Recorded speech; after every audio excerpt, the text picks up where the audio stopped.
Hi everyone, this is Carolyn from True Crime Chat with Mommy Ramblings. I'd like to welcome you all today. We're going to take a look at a case that finally got some closure, not the kind that anyone would have hoped, but after nearly a decade, Paige Johnson's family can finally lay her to rest.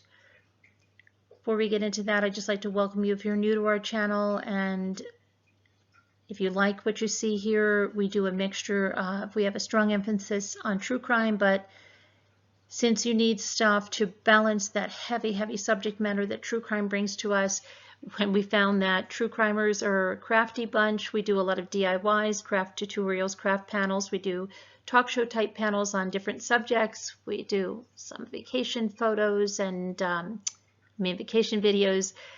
All kinds of content like that you might enjoy and give you a break from true crime. And then we just have some fun, informative chats where we talk about things from the 70s, 80s, etc.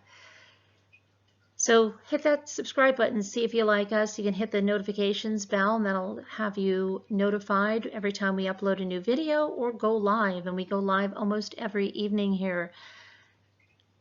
Now let's get into this case of Paige Johnson. She was a 17-year-old Kentucky teen who went to a party one night and never returned. Let's find out what happened. Paige Johnson was a 17-year-old living in Kentucky back in 2010. Her life changed drastically in those last 2 years because she got pregnant, had a baby, had to drop out of high school, was caring for her baby, and so when she got the chance a month after her 17th birthday to hang out with some friends, she gladly accepted and was looking forward to it. The September 22nd party was just a handful of people hanging out at a house. And Paige left with a friend, Jacob Bumpass, a few hours after she arrived. One of her friends said she, Paige, was a social butterfly in school, always taking the time to talk to people and always had a smile on her face. It wasn't out of the ordinary at all to see her at parties after she left school. She was always a joy to have around. The next morning, when her family woke up, Paige was nowhere to be found. Now, this was alarming, and it kicked off an extensive multi-county search for her and investigation, but it was a mystery that has not been solved over the last nearly decade. That was until this week. There was a major break in the case, and someone that was deer hunting found a human skull.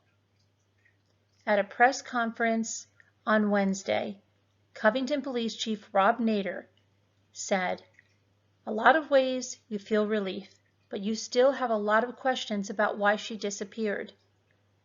So, after you had the moment of relief, when you could go tell her mom, you went right back to work to find out why she disappeared in the first place."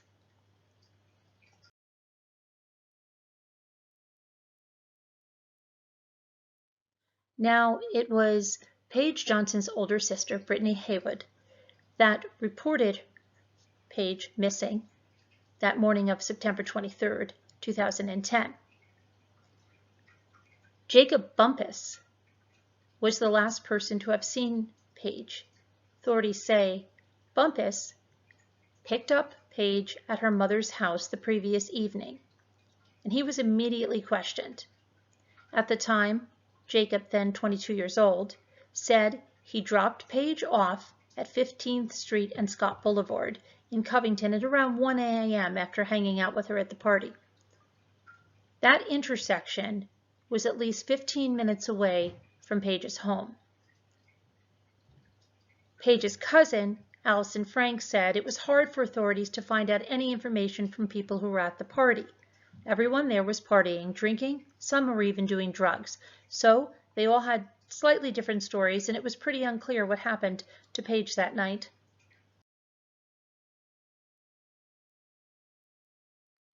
Although Jacob Bumpass told investigators he dropped Paige off in Covington that night, police say that his cell phone pinged off a tower near East Fork Lake. And Paige's remains were found about 1.5 miles from that tower. So authorities said Wednesday many questions still remain, and they will continue to search the scene and look into everything they have investigated to this point. We want to be hopeful that this will lead to some more information, Covington Police Chief Robert Nader said. We still have work to do.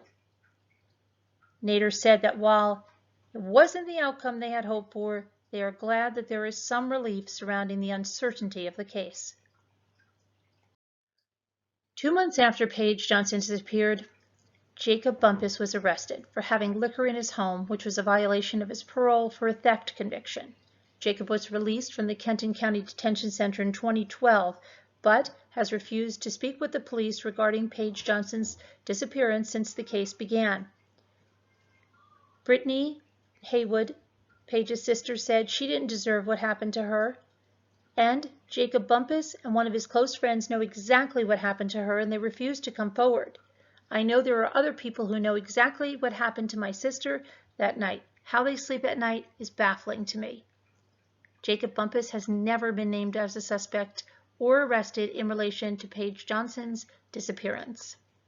Authorities said that Paige Johnson's remains were found Sunday morning near Williamsburg Township in Clermont County, about 45 minutes away from her parents' home in Florence, Kentucky.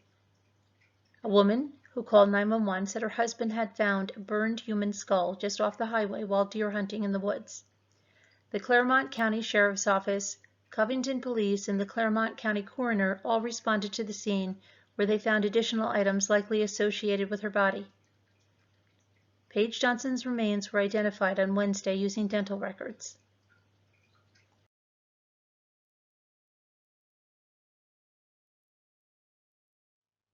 Kenton County Commonwealth Attorney Rob Sanders said they are looking into every piece of evidence surrounding the case and said those interviewed previously who didn't cooperate or lied should be very worried. At this time, the Covington Police Department, in conjunction with the Clermont County Sheriff's Office, are continuing their investigation. Anyone with information about Paige Johnson's disappearance is asked to contact Greater Cincinnati Crime Stoppers at 513-352-3040. I can't promise charges will ever come out of this, but I can promise that there are people who are very worried now, Kenton County Commonwealth Attorney Rob Sanders said. Sanders went on to say that there were witnesses in this case who refused to cooperate or lied to authorities during the investigation, including one making one false claim that led to investigators digging a hole the size of an Olympic-sized swimming pool as part of an unsuccessful search for Paige Johnson. I can't promise charges will ever come out of this, but I can promise there are people who are very worried now, and rightfully so. They could have brought closure to Paige's family years ago, but they chose to lie or be uncooperative, and now they'll know what it's like to live with uncertainty. They will be looking over their shoulders, and they'll never know when it might just be us behind them, he added, confirming no suspects have ever been arrested in this frustrating investigation.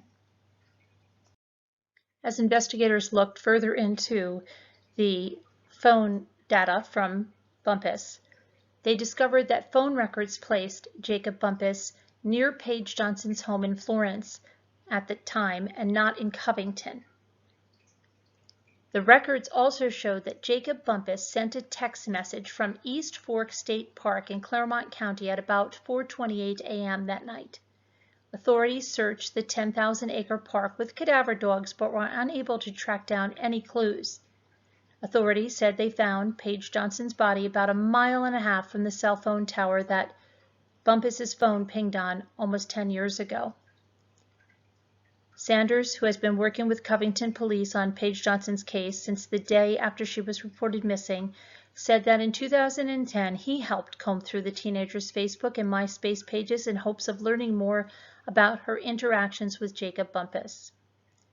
Investigators found Jacob's limited statements to be untrue or unverifiable.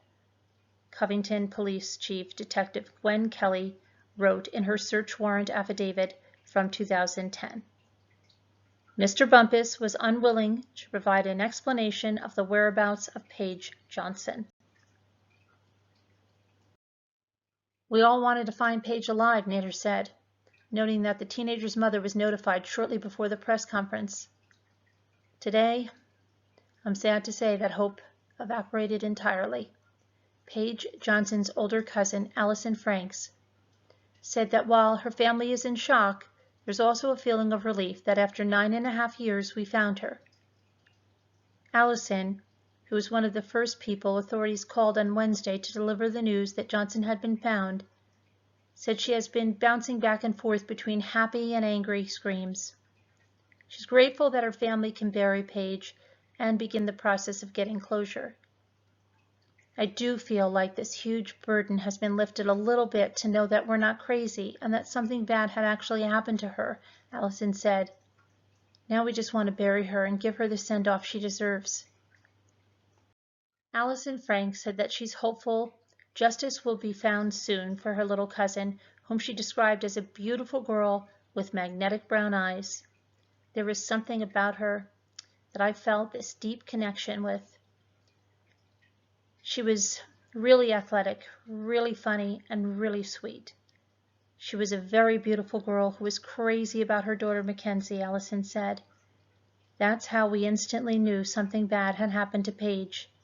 In no world would Paige have willingly left her little girl. Allison added that Donna Johnson, Paige's mother, is grateful for the discovery, but still upset because she wants to bury her daughter's whole body. It's been hell on earth for her these last several years, Allison said. While authorities did not identify her cause of death on Wednesday, the discovery of Paige's remains marks the first big break in the case that Kenton County Commonwealth Attorney Rob Sanders said has been riddled with false testimony and misleading claims. Donna Johnson, Paige's mom, has said, I've been wanting to bring my baby home for so long. This is a day I was worried I would go to my grave without ever getting this day. Donna also said she has two opposite but strong emotions at once, overwhelming happiness and sadness regarding the discovery. Over the last 10 years, countless efforts were made to find out what happened to Paige Johnson that night. A website was set up in her name so people could submit any tips that they had. The National Center for Missing and Exploited Children was set to take on Paige's case this year, along with an investigator from Washington, D.C., to comb over evidence for new clues. So, like Gannon Stauch's body being found and their family having closure, Paige Johnson's family gets that closure as well. But it also brings finality to that little tiny little spark of hope that I'm sure that, as Landon Gannon's mother expressed, just comes to a screeching halt when the remains of their child are found. So yes, they can put their child to rest, but it does extinguish that tiny little spark of hope that I'm sure they couldn't help but hang on to, that maybe, just maybe, there would be a different outcome. So the thing that they can hope and pray for, and we can along with them, is that justice is served for whoever extinguished the lives of their children. And for Paige Johnson's family, that they get justice for Paige after 10 years, nearly 10 years of just going through this and believing so strongly that those who know what happened have not been brought to justice. Our thoughts and prayers go to the family of Paige Johnson, we are so deeply sorry for your loss, and really, really hope that justice for Paige comes as swiftly as possible. Thank you all for watching. I hope that you're having a good day, and appreciate